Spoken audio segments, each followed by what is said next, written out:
It was an ugly reminder of America's racist past. That 1984 photo from the medical school yearbook page of Virginia's Democratic governor, Ralph Northam. When it surfaced Friday on the website Big League Politics, condemnation from fellow Democrats came hard and fast.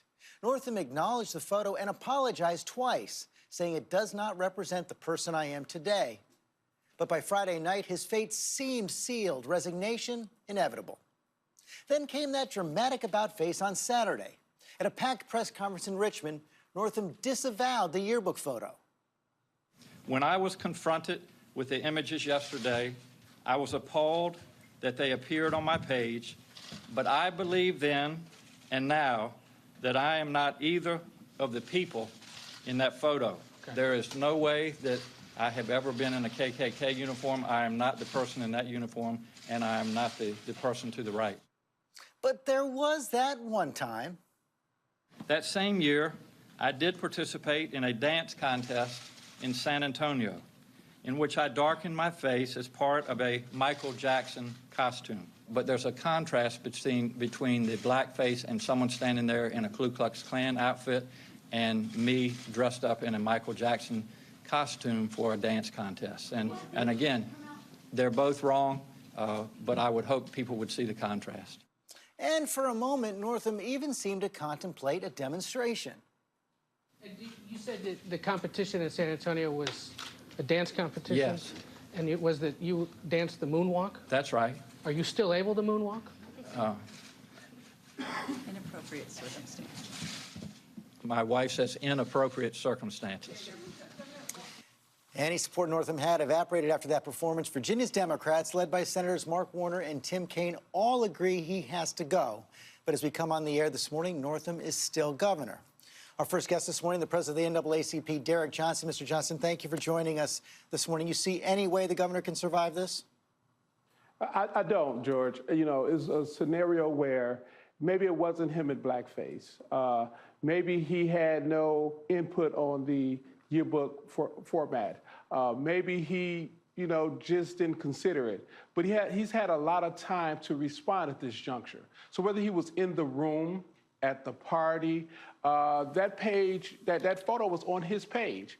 And then you compound that with the fact that he did do a blackface performance, Michael Jackson, that's fine. But he's had ample opportunity as lieutenant governor during the Charlottesville incident and many other times prior to now to disclose that he has changed his ways. He recognized the error of his past, and now he's doing things differently and acknowledged that. So just to be clear, if it turned out that he's not in that photo, that wasn't him in the photo, and he had nothing to do with that photo going on his page, he was there as a mix-up, as he seemed to indicate at the press conference yesterday, that would make no difference to you? At this juncture, no. He finished medical school, received a yearbook with a racist picture on his page in the yearbook, and he has said nothing about it.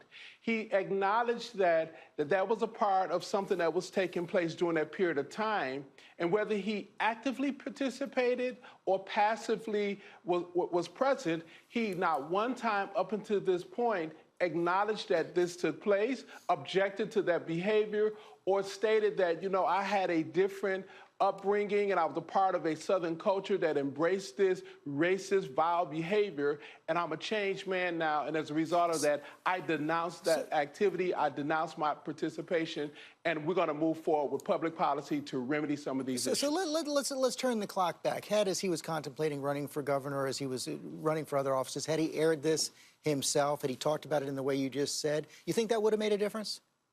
Absolutely. You and I have both seen individuals seeking public office who proactively disclose errors of the past. None of us are perfect.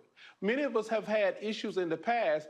The most effective politicians' way to address this is to disclose early, acknowledge it, and seek ways in which you can make amends to the community that's offended and begin to work hard to heal any injuries that have been caused. How do you square those pictures with the governor you know?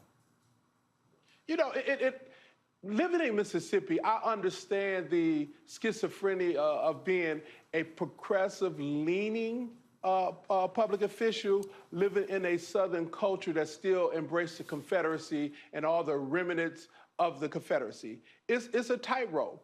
The best individuals who live in that culture denounce it early, swiftly, and it's clear about it. Both the symbols of the Confederacy and racism and the policy of the Confederacy and racism. And that's something that many Southern politicians must do, particularly white politicians, in order for this nation to grow, in order for this nation to heal. Mr. Johnson, thanks for your time this morning. Thank you for the opportunity. Hi, everyone. George Stephanopoulos here. Thanks for checking out the ABC News YouTube channel. If you'd like to get more videos, show highlights, and watch live event coverage, click on the right over here to subscribe to our channel. And don't forget to download the ABC News app for breaking news alerts. Thanks for watching.